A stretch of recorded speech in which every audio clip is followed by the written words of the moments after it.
This is your KCTV5 News Update. Thanks for joining us. I'm Belinda Post. Health officials have pressed pause on the Johnson & Johnson vaccine. Health concerns have prompted officials to stop giving the vaccine for now. Skylar Henry is outside of the FDA headquarters in Silver Spring, Maryland. The CDC and FDA are recommending a pause in the use of the one-shot Johnson & Johnson COVID-19 vaccine to investigate whether it's caused some rare blood clots. Right now, I'd like to stress these events appear to be extremely rare. However, COVID-19 vaccine safety is a top priority for the federal government. Officials say there have been 6 reported cases of blood clots out of more than 6.8 million doses delivered. All 6 cases occurred in women between the ages of 18 and 48, and their symptoms developed 6 to 13 days after receiving the vaccination. If you have any symptoms where you have pain and it's unexplainable, go to an emergency room right away. And doctors around the country are now aware of this and they know how to treat it. Johnson & Johnson issued a statement saying there is no clear relationship between these rare events and its vaccine. There have been similar blood clot concerns with the AstraZeneca vaccine, which is not yet approved for emergency use in the U.S. What we're seeing with the Janssen vaccines looks very similar to what was being seen with the AstraZeneca vaccine.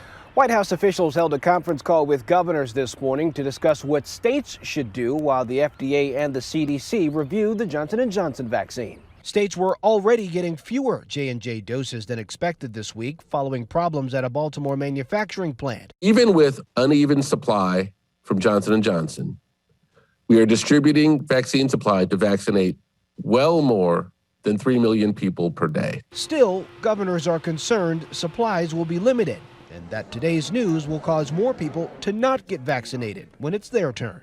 Skylar Henry, CBS News, Silver Spring, Maryland. Now, Kansas and Missouri have aligned with the FDA and have temporarily stopped giving out the Johnson & Johnson vaccine. KCTV5 stands for you, and our Savannah Rudisell has been tracking the local changes for us all morning long. So, Savannah, what happens to the people who were scheduled to get a vaccine from Johnson & Johnson this week?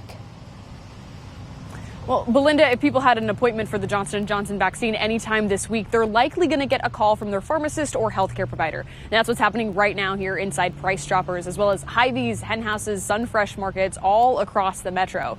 Now, these private companies have announced individually that they will stop giving out the Johnson & Johnson vaccine, but they are aligning with what the states, Kansas and Missouri, have decided. The state departments of health have told all healthcare providers to temporarily store their doses of Johnson & Johnson vaccine while the researchers look into potential side effects. The Johnson & Johnson vaccine lasts for 3 months if it is properly refrigerated. Dr. Lee Norman with the Kansas State Department of Health and Environment says that this won't cause much of a delay in Kansas's vaccination plan. He says most of the clinics are already relying on Pfizer or Moderna because of recent production and shipment delays with J&J. And while the temporary pause will be inconvenient for some people, he says the FDA and CDC are taking every precaution to ensure no brand of the vaccine is dangerous.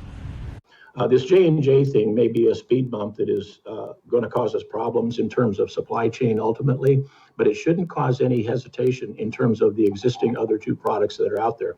We have not seen these complications or any dominant complication in the Pfizer and Moderna, so go get vaccinated.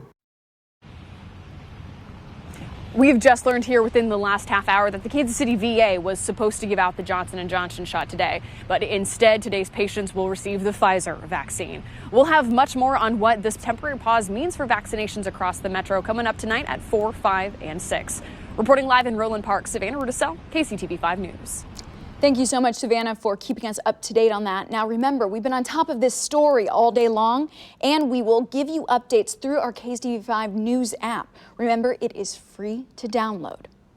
And if you live in Missouri, there's one thing your employer may not be able to do. The Missouri House has advanced a bill that would ban private businesses from requiring a proof of vaccination from employees or customers.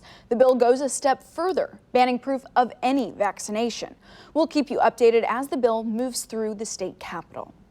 Good afternoon, I'm Bill Hurlbrink with your Tuesday afternoon weather update. Cooler air is in place over Kansas City for the remainder of this work week. This afternoon, we'll see mostly sunny skies with some clouds rolling in by the early evening hours, topping out near 60 degrees by 5 or 6 o'clock this evening. Cooler air, like I said, stays in place here for the next several days as our high temperatures for the next 4 or 5 days will be in the 50s, and our normal high temperature for this time of year 65. So dealing with temperatures nearly 5 to 10 degrees below normal as it looks right now, and our next chance of rain looks late Thursday night into daytime on Friday. Have a great day. Turn to KCTV5 News for the latest all day. This is your personalized update because KCTV5 News stands for you.